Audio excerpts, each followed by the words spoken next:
test for the hips is none other than the shin box or the hip 90-90. So what you're gonna do is keep one shin right out in front of you, and you're gonna make sure that the front shin is parallel to the back thigh. Each angle should be at 90 degrees. You're testing if you can sit here comfortably and if you can sit here straight without leaning. Take a picture of yourself like this and go to the other side.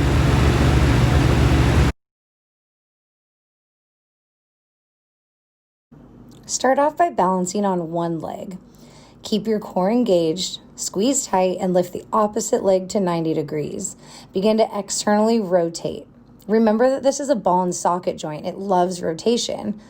Here we're trying to hit every single edge of that joint as high as we can. You'll do 3 in external, and then you'll do 3 in internal rotation. Keep standing and balancing. You're going to cross one foot over and sink into a figure 4. We've mobilized the joint, and now we're going to stretch that muscle. This is a side view. Make sure that your hips stay level as you externally rotate. 3 in one direction, and then you'll go to internal rotation and do 3 that way. Double check that the standing leg is engaged with their big toe pressed against the floor and that glute squeezing together. And then you'll go directly into the figure 4. Hold this for 30 seconds.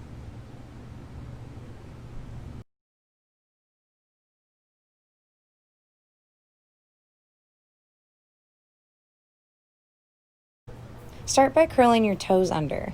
Then stretch out the opposite leg and place your hands on the floor. Gently begin to rock your hips back as if trying to connect your hips to your heels. This is stretching our inner thigh or our adductors. Next, go ahead and separate your legs, and you're going to begin to rotate your upper body.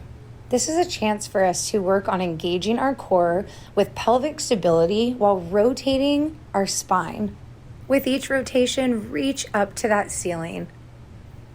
Next, you're going to keep your legs separate and go a little bit deeper into that frog position. Place your hands on the floor and begin to press your body up. Be gentle with this one. It's a really deep adductor stretch. Dig your knees into the floor and keep your core engaged. And then we'll end with a frog child's pose. Allow yourself to take in some deep belly breaths here. Now we're going to view it from a different angle.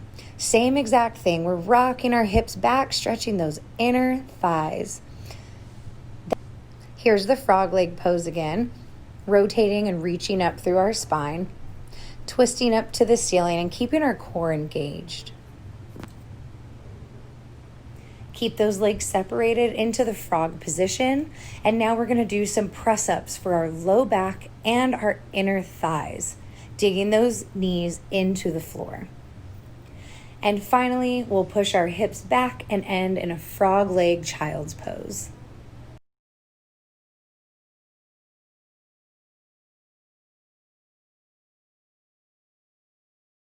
Okay, this is probably my favorite sequence of all. What we're gonna do is start on all fours. You're gonna make sure that your core is engaged and your toes are curled under. You're gonna touch your toes together and lift one of your legs up without rotating your hips. Now you're not just lifting your leg, you are squeezing this right butt cheek as hard as possible.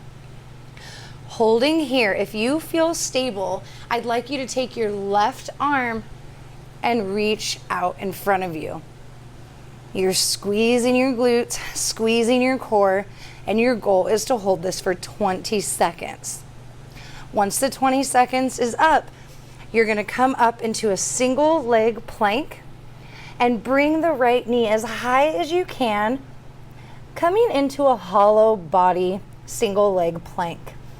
Squeezing the knee into your chest, squeezing your core, and then as you come down into pigeon, putting the left leg back, inhaling your arms up above your head, exhale, squeeze your shoulder blades together, inhale, arms up, and then you're gonna repeat that on the same exact side, reversing it, single leg plank, coming down to all fours.